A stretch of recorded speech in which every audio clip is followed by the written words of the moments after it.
Asyhadu an la ilaha illallah wa asyhadu anna Muhammadan abduhu wa rasuluhu la nabiyya ba'dah. Wa qala Allah ta'ala fi kitabihil karim, a'udzu billahi minasy syaithanir rajim. Bismillahirrahmanirrahim. Kuntum khairum ummatin ukhrijat lin-nas ta'muruna bil ma'ruf wa tanhauna 'anil munkar wa tu'minuna billah. Alhamdulillah, puji dan syukur senantiasa kita panjatkan kepada Allah Subhanahu wa taala yang telah mengumpulkan kita semua dalam kondisi baik. Allah kumpulkan kita semua dalam kesempatan, Allah kumpulkan kita juga dalam kesehatan, dan Allah rangkaikan keduanya itu dengan keimanan, karena sesungguhnya tidak ada guna kesehatan, tidak ada guna kesempatan kecuali karena keimanan yang ada di dalam dada kita. Kita beruntung menjadi seorang muslim dan kita berdoa pada Allah, mudah-mudahan Allah berkenan menjaga keimanan kita sampai dengan waktu kita berjumpa dengannya. Salam dan salam semoga tercurah dan terlimpahkan kepada baginda Nabi besar Muhammad sallallahu alaihi wasallam. Sungguh kerinduan kita kepada beliaulah yang menyebabkan kita senantiasa bisa berkumpul bersama dengan orang yang beriman. Kemudian kita berusaha untuk beramal soleh sebaik-baiknya, menyesuaikan diri kita dengan setiap apapun yang disampaikan oleh Rasulullah sallallahu alaihi wasallam.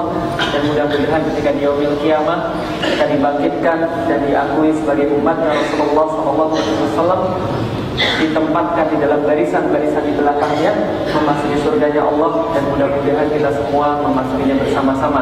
Amin.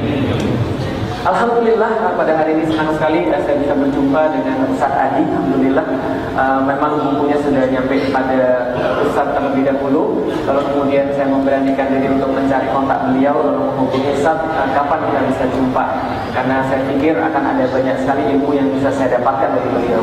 Kemudian beliau membalas, setelah beberapa balasan kemudian datanglah balasan yang terakhir, akhir karim. Kalau saya berkenan pada besok hari Kamis malam Jumat ini ada acara Quran Sunnah Solution. Kalau berkenan mampir nanti bareng dengan Ustaz Nababan. Langsung saya jawab, siap Ustaz, saya akan mampir kemari. Beberapa saat kemudian istri saya ngomong sama saya, Adi ngisi sama Ustaz Adi ya. Ternyata sudah ada pengumumannya. Saya juga nggak tahu kalau saya juga diminta ngisi, karena memang datang ke sini cuma untuk menemui beliau, minta ilmu pada beliau, dan ya sudahlah, karena memang khidmat kepada beliau, saya akhirnya duduk bersama beliau di sini untuk sedikit sharing pada teman-teman sekalian. Karena kalau tadi saya lebih dikenal di media sosial, beliau sudah internasional. Jadi kalau bercerita tentang saya secara pribadi, perkenalkan, nama saya Felix Xiao, dan teman-teman bisa lihat dari mata saya, perhatiin mata saya, bukan sugesti ya, bukan ya. Jadi kalau teman-teman lihat, saya memang bukan asli orang Indonesia. Kakek saya masih lahir di Cina, saya keturunan ketiga di Indonesia. Alhamdulillah. Jadi kalau secara undang-undang saya sudah bisa jadi presiden.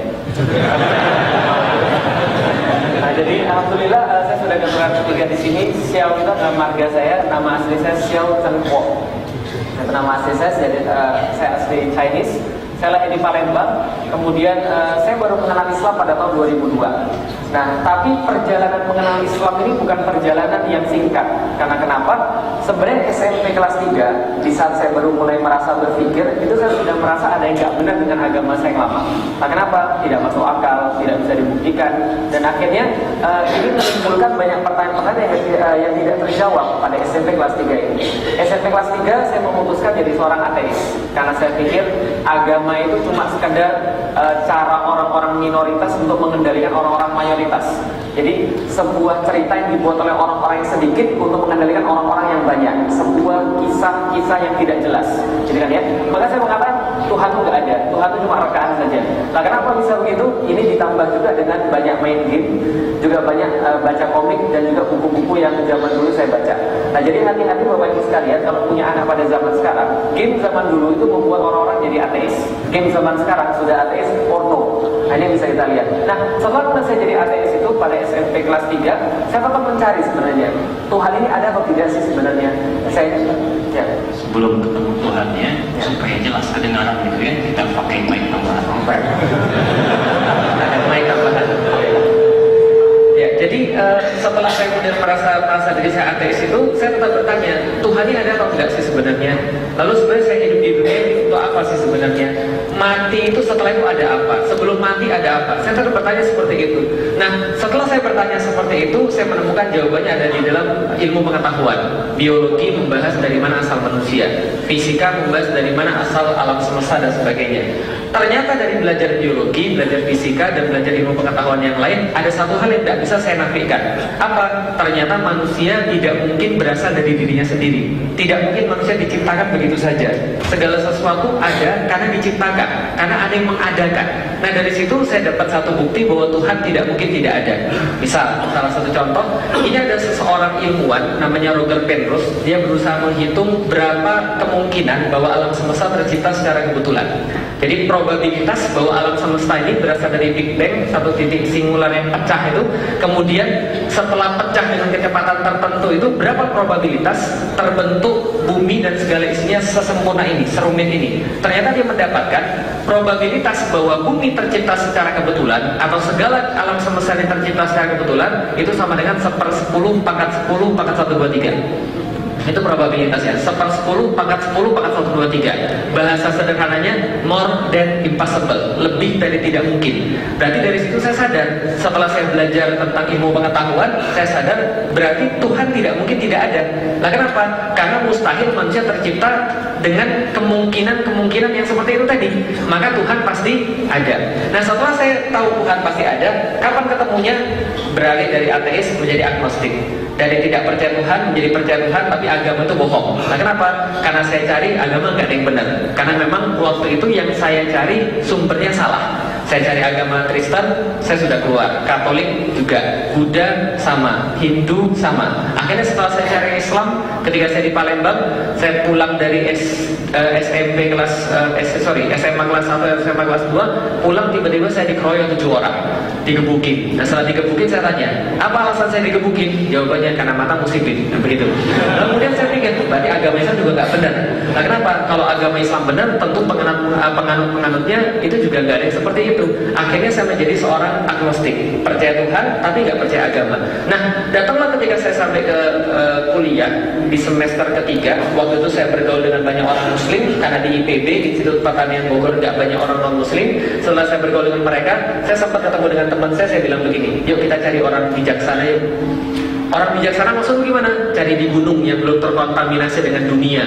Karena saya pikir saya harus mencari jawaban atas hidup saya ini. Tuhan ini ada atau enggak? Kalau Tuhan ada itu Tuhan pengennya apa? Saya hidup seperti apa? Teman saya bilang, gak usah cari orang pintar. Saya punya ustadz kok, dia masih muda tapi omongannya penuh hikmah. Saya masih ingat sekali. Diperkenalkan saya dengan Ustadz Fatih Karim. Kemudian ketika saya mendengarkan dia ngisi di satu masjid, waktu itu saya nongkrong di luar karena nggak boleh masuk. Dan setelah kemudian dia ngisi di masjid, kemudian saya ngobrol dengan dia 1-2 kalimat, kemudian dia bilang, kamu datang ke rumah saya aja, kemudian nanti kita akan diskusi tentang Al-Quran dan tentang Alkitab. Kamu bawa Alkitabmu, surat dari Tuhanmu, saya bawa surat dari Tuhan saya, Al-Quran. Nanti kita diskusi tentang siapa Tuhan yang sebenarnya. Saya bilang saya nggak perlu bawa Alkitab karena saya sudah nggak percaya. Kita bahas saja tentang Al-Quran. Ayat yang pertama dibacakan pada saya surat Al-Baqarah ayat kedua. Dzalikal kitabu la raiba fi hudal lil muttaqin. Kitab ini tidak ada keraguan di dalamnya, petunjuk bagi orang-orang yang bertakwa. Kemudian saya bilang sama ustadznya, maksudnya ini kitab sempurna, nggak ada kesalahan. Begitulah. Saya bilang nggak mungkin. Nah, kenapa nggak mungkin? Karena manusia nggak mungkin membuat sesuatu yang sempurna. Karena kirain saya yang buat Al-Quran adalah manusia. Logis nggak Bapak Ibu sekalian? Logis. Kenapa logis?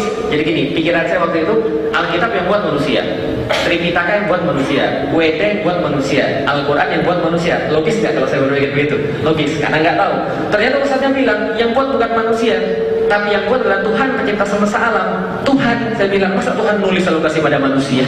Nggak mungkin banget. Lalu dia bilang, enggak, bukan begitu. Tapi ini diwahyukan dan ini ada buktinya. Saya bilang, bagus, saya suka yang ada bukti. Kalau ada bukti, sampaikan pada saya. Kalau nggak ada buktinya, berarti Islam sama kayak agama yang lain cuma klaim saja.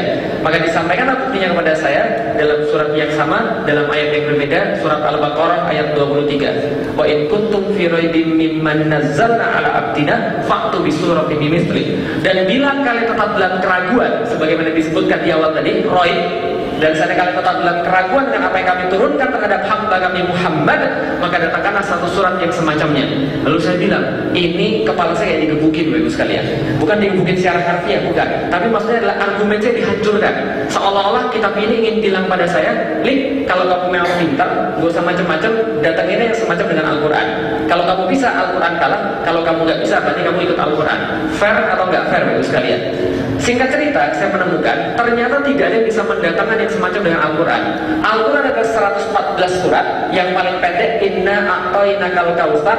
Lalu kemudian nggak ada yang bisa mendatangkan yang semacamnya. Saya baca betul, benar-benar nggak ada. Maka saya katakan, inilah satu-satunya kitab yang punya bukti.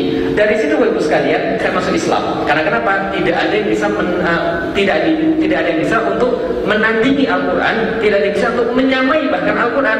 Maka itu dalil saya untuk beragama Islam sampai dengan sekarang.